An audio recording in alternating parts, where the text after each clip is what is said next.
In this lesson, we'll begin a review of Reading Test 7, Section 1, the first passage, which we know to be the literary passage. So let's take a look at the reference information. Remember, this is always helpful to give you some idea as to the characters and the context, the setting. This passage is adapted from George Eliot, Silas Marner, originally published in 1861. Silas was a weaver and a notorious miser, but then the gold he had hoarded was stolen. Shortly after, Silas adopted a young child, Eppie, the daughter of an impoverished woman who had died suddenly. And so I'm not reading this whole passage. I assume you've read it, and that is the best way is to read it, try it independently, and then review these videos. It's really not going to have much benefit if you just watch these videos without reading it. And really, this passage was about, again, this information is helpful.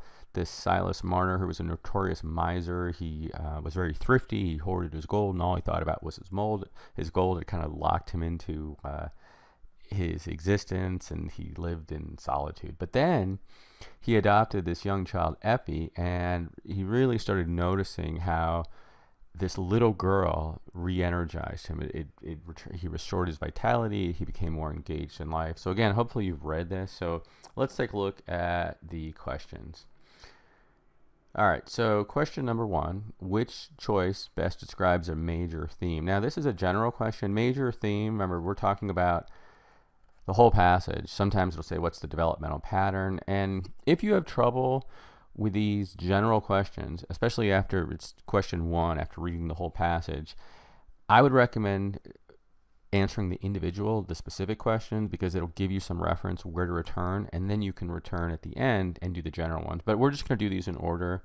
It's really up to you. So a major theme of the passage. And we know that there was this fundamental transformation with Silas once he adopted Eppie. And he no longer was obsessed with gold and hoarding this gold, and she really reintroduced him to life. And so let's take a look at the choices. The corrupting influence of a materialistic society. Again, is that what the whole passage is about? No. The moral purity of young children. See, it's just talking about children and the purity. Again, that's not on point. The bittersweet brevity or shortness of childhood naiveness. Again, no. The restorative power of parental love. See, this is a broad, general answer choice.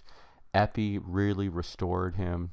You know, he was the parent, and it really allowed him to re-enter society. All right, let's take a look at question 2. As compared with Silas's gold, Eppie was portrayed as what? And you can almost predict this, and we can look back into the passage. So let's just return to the passage in the beginning here. So at the very beginning, unlike the gold, which needed nothing and must be worshipped in close-locked solitude, which was hidden away from daylight and deaf to the song of birds, and started to know human tones. And this is all talking about how he was locked in by the gold. Eppie was a creature of endless claims and ever-growing desires. She was seeking and loving sunshine, living sounds, and living movement, making trials of everything with trust and new joy, and stirring the human kindness in all eyes that looked on her. So you see here we have endless claim, this ever-growing desire, these living sounds and living moments. She was really full of life, and that's the word you're looking for. And so for question 2, again, you can almost get this by elimination. Vitality, it's durable. There have to be some evidence that she wasn't destroyed or was able to maintain. Doesn't really make sense. Protection and self-sufficiency. It's definitely vitality. All right, let's take a look at question 3. Which statement best describes the technique the narrator used to represent Silas's character before he adopted? And so again, let's go back to the passage. Before he adopted, there was reference to this. So right at the beginning of the passage, we read this before. The gold needed nothing and worshipped in this closed-locked solitude, was hidden away. And then we see later on the gold had kept his thoughts in an ever-repeating circle, leading to nothing beyond itself. And so that is referencing his life before he adopted. He was really locked in and just guarding this gold all the time. And so Let's return to question 3, the technique that the narrator uses to represent. The narrator emphasizes Siler's form of obsession by wealth by depicting his gold as requiring certain behaviors. And that definitely is a choice. Or it locked him in, and he really just felt almost beholden to the gold. All right, and let's take a look at 4 and 5. We'll do 2 more in this video. The narrator uses the phrase making trial of everything to present Epi as what? And this gives us reference again, making trial of everything. Let's take a look at line 7.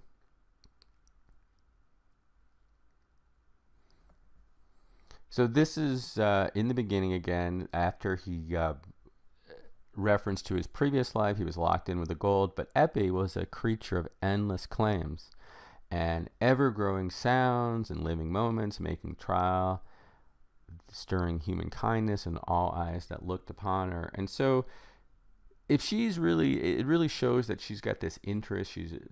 Everything is, she's curious about what's going on, and this is really the answer here. I mean, friendly, there'd have to be some evidence of her being sociable, and all it's saying is she was just really intrigued and amazed and looking around her ever-growing desire. So desires, that's another synonym for curious. And remember, for the reading, they're really testing what I call the art of paraphrase. If you find evidence such as desire, they're not going to put desire as an answer choice. They just restate it as curious, and it's certainly not disobedient or judgmental. All right, we'll do the last question, number 5, and then we'll stop. According to the narrator, one consequence of Silas adopting Epi is that he is what? And so let's take a look. Actually, we're going to do 5 and 6 because this is a 2-part question. And whenever you have these 2-part questions, you should always scan down at the next question. This is evidence-based. It's really finding the evidence. And I think the tendency is for a lot of students to do these out of order. They look at the lines and they work backwards. But if you make a mistake with the lines, you're going to miss both of them.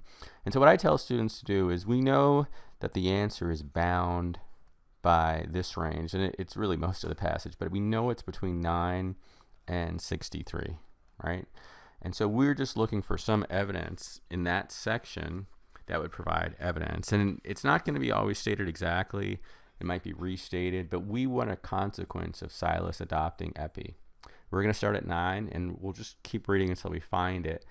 And let's work through this together. So line 9, this is talking about the gold has kept his thoughts in an ever-repeating circle, but Epi was an object compacted of changes and hopes that forced his thoughts onward, carried them far away from their old eager pacing toward the same blank limit, and carried them away to new things that would come with the coming years, when Epi would have learned to understand how her father, Silas, cared for her, and made him look for images of that time in ties and charities that bound together the families of the neighborhood. So this really looks good for evidence. Epi really forced him to look onward and carried them away to new things that would come in the coming years. And this is what Epi is really forcing Silas to do. And so if we look at the choices in 5, again, it's going to be paraphrased.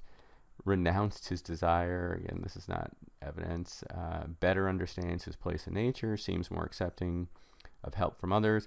This is definitely the choice. He looks forward to a different kind of future, right? Onward and the future.